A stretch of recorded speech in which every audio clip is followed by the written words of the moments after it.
She laughed in my face at dinner with our friends and said loud enough for the entire table, "Ethan bores me to death." They all stared, waiting for me to break. They thought I'd shrink, apologize, beg for her attention. But instead, I smiled and made a decision that would flip her world upside down. Before I continue, hit like, subscribe, and tell me in the comments how you would react if someone you love said you're boring. Let's rewind. My name is Ethan. Her name is Madison. We'd been married 9 years. A solid marriage, or so I thought. A comfortable house outside Denver. A good job I worked hard for.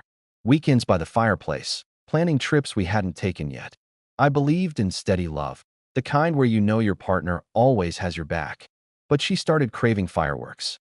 Attention, applause, a stage, not a home. It began slowly, the phone always in her hand, notifications lighting up her face more than I ever could. Nights when she said she was meeting coworkers, returning late smelling like a bar. She'd scroll TikTok at the dinner table while I talked about my day, barely nodding, eyes glazed, like I was background noise. I tried laughing it off at first. Marriage goes through phases, right? But the distance didn't feel like a phase. It felt like a replacement point. One Tuesday night, I made her favorite, lasagna, garlic bread, the works. She didn't even sit down fully before lifting her phone, thumbs flying. I took a breath and asked, gently, "Mads, is everything okay with us?" She chuckled in that cruel, dismissive way, like I'd told a bad joke. "You're just dull lately, Ethan. I want to feel alive. With you, everything's predictable." Predictable. The word stung harder than anything before. I wasn't enough. I wasn't exciting enough for the woman I built a life for. I swallowed the hurt, kept my voice steady. "If I bore you," I said, "maybe we should talk about something we can do together." She waved her hand like swatting away a fly. "I don't want to fix anything right now. I just want to enjoy my life. Why can't you be fun?" Our friends invited us to a small dinner that weekend. Just 4 of us. Wine, music, candles on the patio. Perfect atmosphere for connection. I thought maybe she'd relax. Maybe we'd laugh again. But she spent half the night texting under the table. When I touched her hand, she pulled away like my fingers were cold metal. Then, the moment, Ryan, my closest friend, asked if we were planning a trip this summer. Madison looked at him and shrugged, loudly enough to hush the table. "Depends if Ethan ever becomes interesting." I swear, he could make a concert feel like Laundry Day. Laughter, uncomfortable, low, but laughter. My heart didn't break, it froze. I stared at her, and she smirked like I was the punchline that I didn't argue. I didn't make a scene. I drained my glass and said the calmest thing I've ever said. "If I'm boring, don't wait up for me tonight." A hush fell. Madison blinked, confused by my lack of anger. "What's that supposed to mean?" I shrugged, stood up, thanked our friends for the evening, kissed her gently on the cheek. Not love, but goodbye to pretending. And I walked out. My car was already pointed toward a life I'd forgotten existed. I drove to a rooftop party my coworkers had begged me to attend for months. The kind I always said no to, choosing comfort over excitement. The second I arrived, people lit up. "Ethan, you made it." They handed me a drink, asked about my work, complimented my successes. They saw me, something my own wife hadn't done in a long time. Music pulsed through the starry air. Someone put a hand on my arm. A woman from HR named Nicole, laughing at my jokes, leaning in close like she actually cared what I said. Another coworker slapped my back, saying, "Man, you're the smartest guy in this company. You should come out more." There, above the city lights, I felt alive, not because of the attention, but because I remembered who I am when someone isn't busy tearing me down. My phone buzzed. 1 missed call. Then 3. Then 7. Then 21. Texts flooding in like panic through a broken dam. "Where are you? Who are you with? Why aren't you responding? Ethan, this isn't funny." The woman who said I bored her, suddenly terrified of being ignored. I smiled to myself and put the phone face down. Tonight wasn't about her. It was about breathing again. But somewhere inside, a shift had begun. Not loud, not cruel, just certain. The man she dismissed had finally walked off the stage she thought he was stuck on. And for the first time in a long time, I didn't miss her at all. I ignored every vibration of my phone as the night stretched on. Laughter, music, voices blending into a blur of energy I hadn't felt since before marriage. People actually wanted me there. I wasn't a chore or a disappointment or a man being graded on how entertaining he could be. I was just Ethan, and that was enough. I stood near the balcony rail, looking out at the glowing city when Nicole appeared beside me again. She had a bright smile and dark curly hair framing her face, the kind of warmth that made you feel seen. "You look lighter tonight," she said, studying me with curious eyes. "Like you finally let go of a weight." I gave a small laugh. "Maybe I did. About time," she replied, lightly elbowing my side. "You always seem trapped in your head at work. Tonight you look free." Free. I let that word sink into me. It tasted good. The rooftop lights flickered in the wind, people danced in clusters, and for once I wasn't the quiet one fading into the background. I was alive, moving, sharing stories I'd forgotten I had. Hours passed, and still, the phone buzzed like a swarm of desperate bees. I didn't touch it. Around 11:30, while I was talking with a few coworkers about a project I'd recently aced, my phone lit up again, this time with a different kind of alert. Home security camera. Motion detected. I froze. Someone was on my porch. I excused myself and stepped aside, finally turning the screen over. It was Madison. Her hair was messy, makeup streaked from either wind or tears, maybe both. She wasn't smiling now. She paced back and forth, arms wrapped around herself like the night air had suddenly turned to ice. She looked like a woman who'd finally realized she wasn't the sun after all, just someone who enjoyed the warmth of a man she assumed would never walk away. Did I let the video run while Nicole was suddenly at my side again? She saw the image over my shoulder. "Is everything all right?" I sighed quietly. "My wife." Nicole didn't say a word, just nodded, as if understanding more than I'd ever explained. I thanked her for the night, said a quick goodbye to the group, and slipped into the elevator. Even walking away, I felt the weight of her worried stare on my back. Someone worried about losing me after barely knowing me, while the woman who vowed forever only worried when her selfish comfort was threatened. The drive home was strangely calm. The city lights blurrier now, the music quieter. I thought about every time I canceled plans because she wanted to stay home. Every time she mocked something I liked. A movie, a hobby, a dream.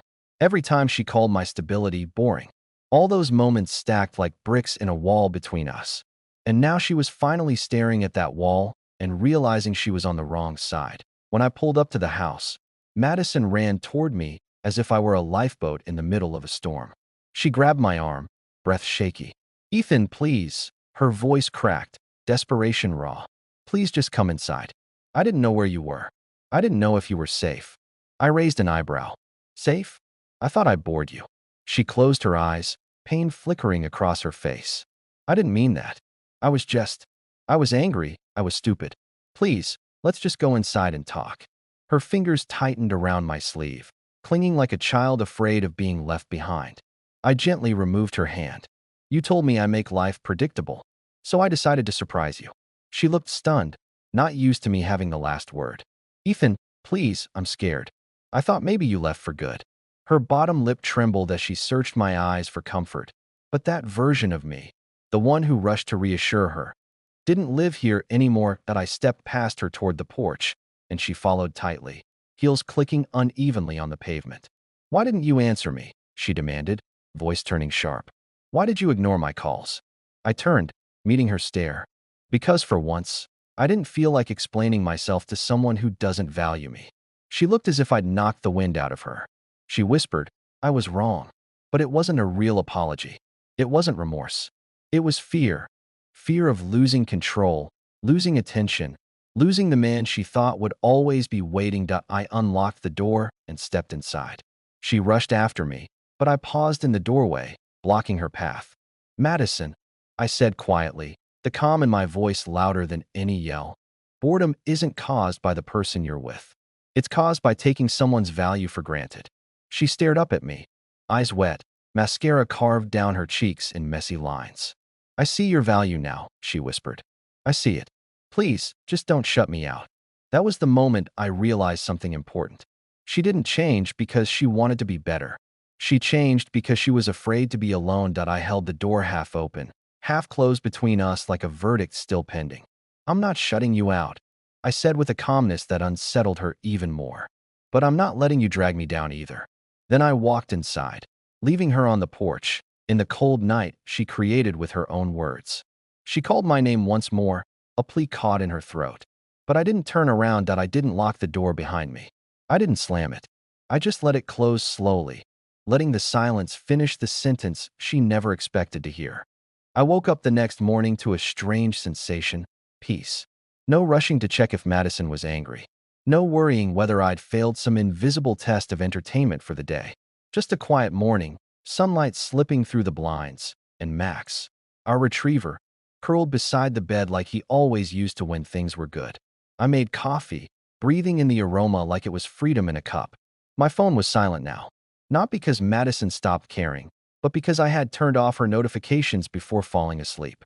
I wasn't ready for any more demands disguised as concern that I sat at the kitchen counter, sipping my coffee slowly, when I heard soft footsteps behind me.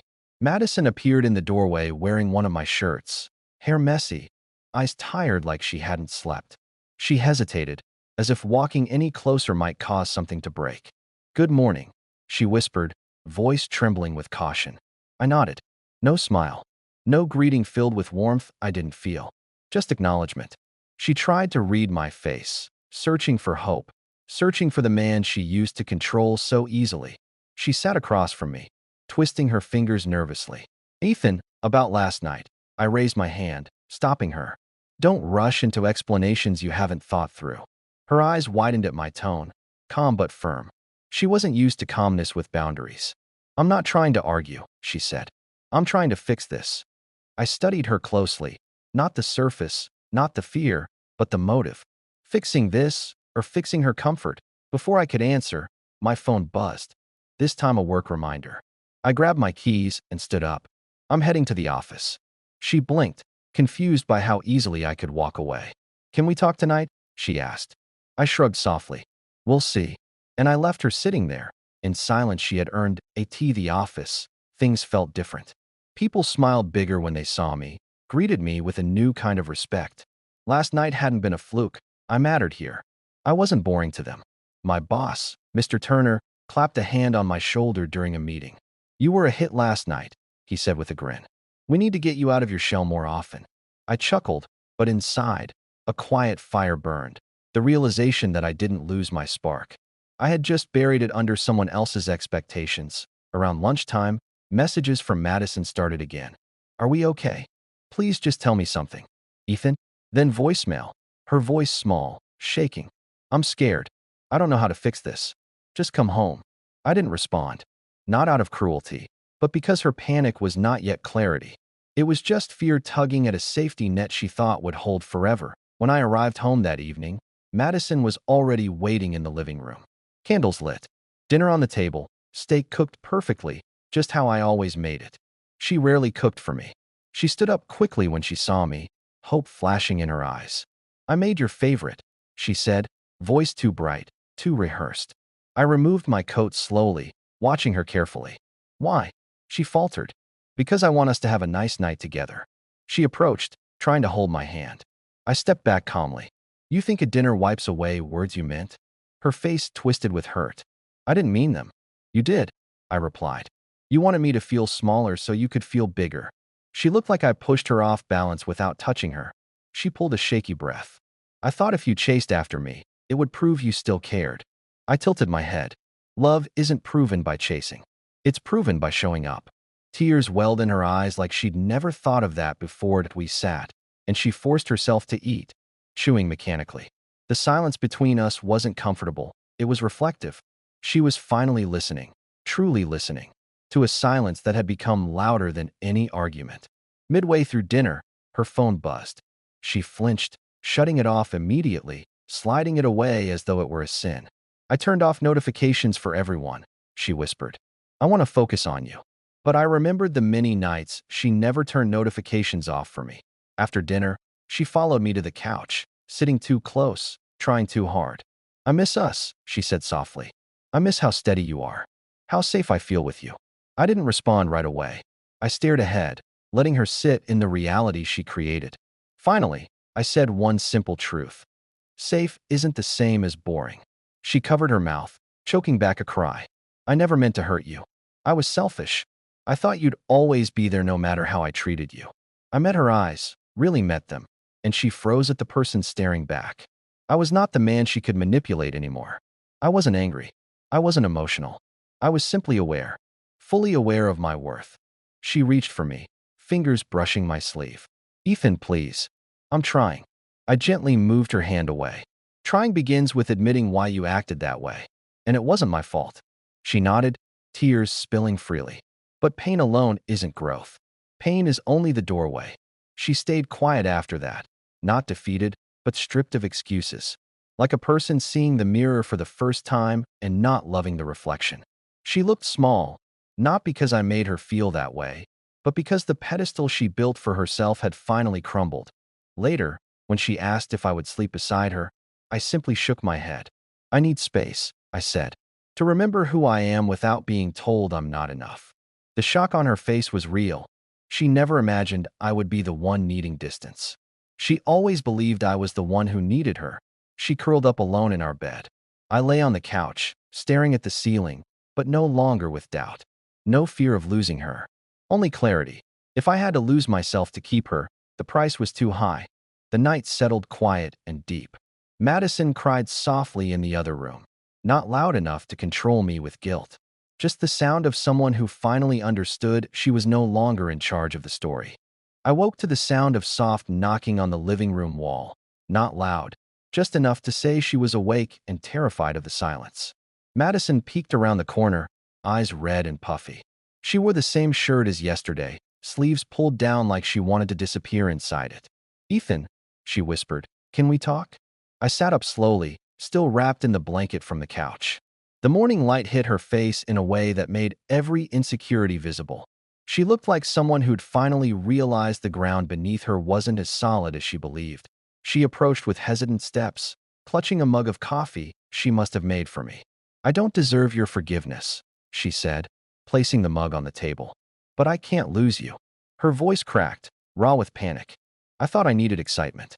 But I didn't. I needed you. And I was too stupid to see that until last night. I studied her silently. Before all of this, those words would have melted every doubt. Now they hit differently.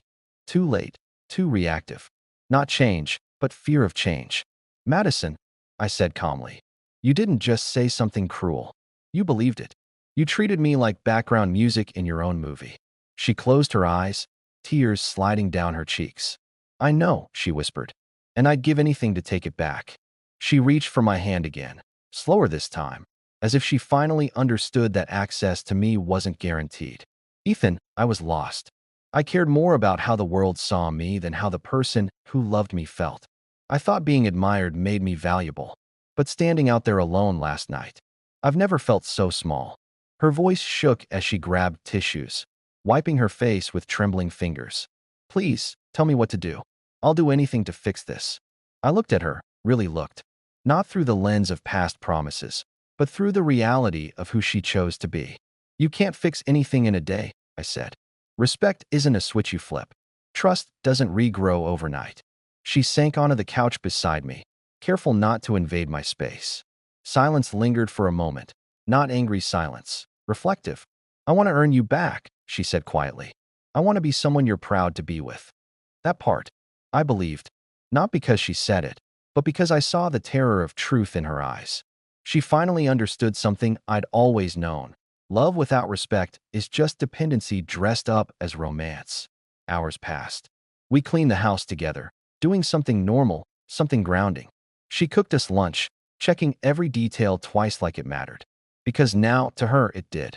She asked me if I wanted to go out later, just to walk, nothing more, but I shook my head gently. Not yet, I said. I still need space. She respected it.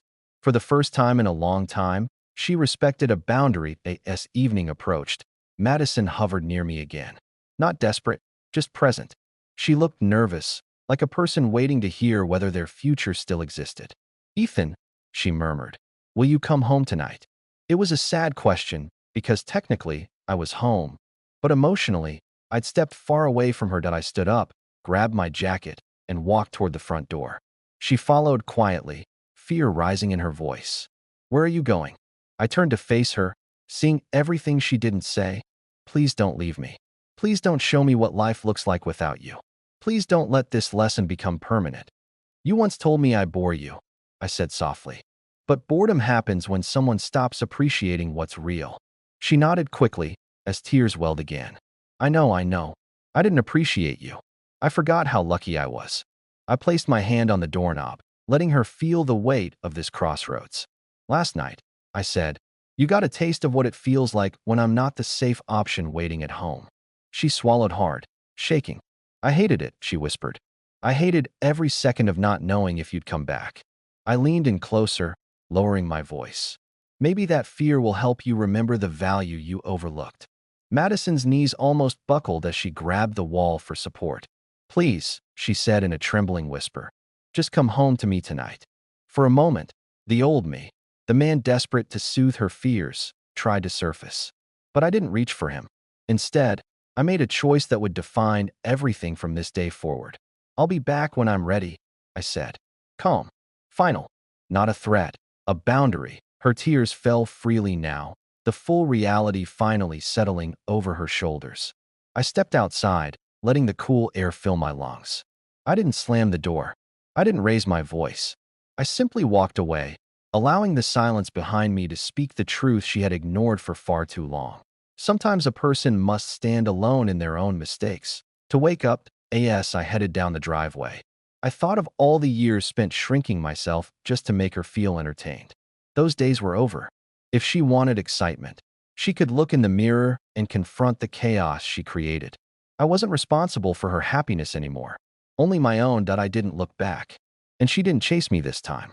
Because deep down, she finally understood that the man she once called boring had become someone she could lose, and that's when she realized.